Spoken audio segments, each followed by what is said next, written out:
Bəzən insan xəstə olmasa da xəstə olduğuna inanır, düşüncələri onun içini yeyib gəmirir. Hiss edirəm ki, məndə nəsə problem var, amma həkimlər tapa bilmirlər nə olduğunu. Qorxuları ona reallıq kimi görünür. İnsan nə vaxt öz bədəninə şübhə ilə baxmağa başlayırsa, onda bir inanc doğulmuş olur. İpoxondriyalı adam öz bədənində xəta axtaran dedektiv kimidir. Sübut olmasa da hadisə yerinə hər gün yoxlayır. Bədəndəki hər hansısa bir hissin şişirdilərək xəstəlik kimi dəyərləndirilməsi, tez-tez həkimə getmək, analizləri təkrarlamaq, internetdə xəstəliklə bağlı məlumat axtarışı ipoxondriyanın əlamətləridir. Onlar sağlamlığa əmin olmaqdan çox xəstəliyə hazır olmaq istəyirlər. Heç bir tibbi simptom tapılmamasına baxmayaraq rahatlanmamaq, ölüm qorxusu, kiçik narahatlıqlara qarşı hiperhəssaslıq onları çox yorur. İnsan öz bədəninə sanki mikroskopla baxır, kiçik bir ləkəni belə ölüm əlaməti kimi görür. Zehninizi komandir, orqanlarınızı isə əskərlər kimi düşünün. Komandir əskərlərə etibar etmir və hər an onlardan birinin xəyanət edəcəyini gözləyir. İpoxondriya ağır nevrozdur, mürəkkəb struktura malikdir və getdikcə ağırlaşmağa meyillidir. İpoxondriya bədənin panika içində dinlənilən simfoniyasıdır. Baş gicəllənəndə beyin insult deyə təlaşa qapılır, ürək döyünəndə infarktdan şübhələnir, yorğunluq varsa xərçəngin əlamətidir deyir. İnsan bədəninin mesajlarını dinləyir, amma onu qorxu ilə tərcümə edir, ölüm xəbəri kimi oxuyur. İpoxondriyalı insan bədəninə hakim olmaq istəyir, çünki bədənə nəzarət, həyata nəzarət hissini yaşadır. Bu zehnin ölümü gecikdirmək üçün qurduğu mexanizmdir. Bəzən ipoxondriya ilə xəstəlik qorxusunu, yəni nosofobiyanı dəyişik salırlar. İpoxondriyalı şəxs artıq xəstə olduğuna bütün varlığı ilə inanır.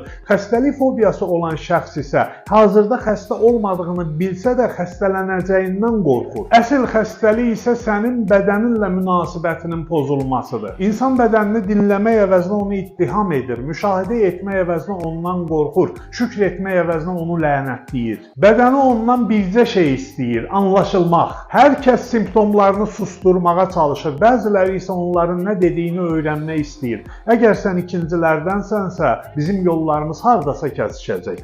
İpoxondriya fiziki sağlamlığın içində psixoloji mühasirədə qalmaqdır. Əgər bu mühasirəni yarmaq üçün bir professionala ehtiyacın olarsa, səni gözləyirəm. Əgər səssiz transformasiyanın gücünə inanırsansa, bu proses sənin üçündür. Həkimlərin tapmadığını bəzən insan öz xatirələrində tapar. Fikirləriniz çox maraqlıdır.